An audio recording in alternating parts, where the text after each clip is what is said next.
showing you guys how I actually use the app to take my notes. So go ahead and open it. Here are 3 notebooks from courses that I took this summer. So I labeled it Summer 2019. This notebook here is a course that I took called An Introduction to Literary Study. So go ahead and open that. So here's a document that I actually hand wrote about lyric poetry. So as you can see, I utilized a lot of the tools within the app. So I used the highlighting tool, and I also underlined right there in red. So I'll just show you guys here. So I can actually see all of the pages that I wrote for the course. And then that's the one I'm on right now, and I can actually bookmark it so that I remember where it is.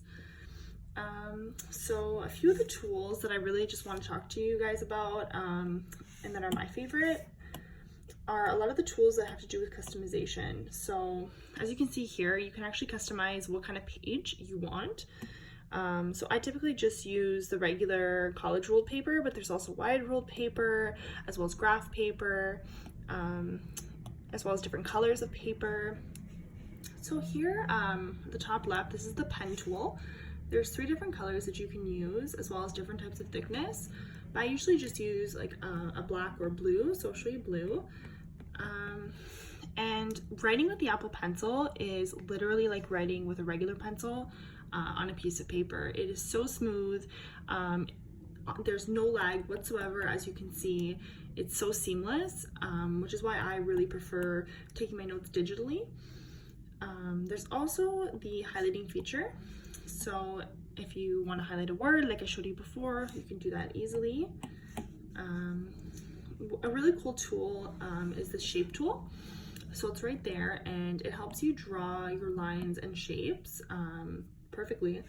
So let's just say you struggle with drawing straight lines. You can draw a line and it'll automatically correct it for you. Another tool that's really cool is this one. It's the it looks like a squiggly line just up there. You can actually circle around the object or word and move it across the page, which is actually really useful for when you don't want to erase something and you just want to move it. You can also insert images as well as text. So that's really useful if you want to insert like an image from a PowerPoint, and then you can use the pen or highlight tool to actually highlight and annotate on it.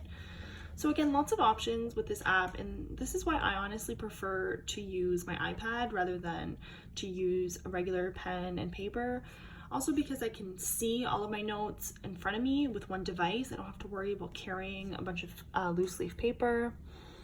And yeah, I just find that this app has made my note-taking experience so much easier and so much more efficient.